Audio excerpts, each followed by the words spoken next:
Hi, I'm Doug from TASKA Prosthetics. In this video, I'll be demonstrating how to use the TASKA CX Lock Mode. This feature provides an added layer of control, ensuring the hand stays in position and holds items securely. If you've noticed that your patient's TASKA CX hand opens unintentionally, perhaps in specific positions, movements, or when lifting heavy objects, this may be due to an inadvertent signal activation. To mitigate unintended movements, start by adjusting the signal gain and threshold levels. If this has already been optimized, the lock mode can be used to pause all movements and inputs, preventing the hand from responding to accidental signals. Users might turn their hand off to stop unintended movements, but when turned back on, the hand will open and this causes objects to fall.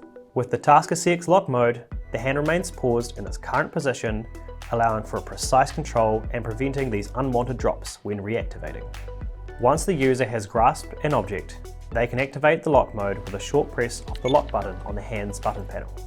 When activated, a solid white light above the lock button will illuminate and, if audio alerts are enabled, a beep will be heard.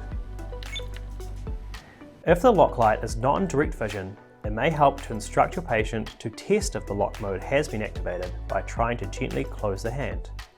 If it is locked, the hand should remain still. Once the user is ready to release the object, they can unlock the hand with a short press of the lock button.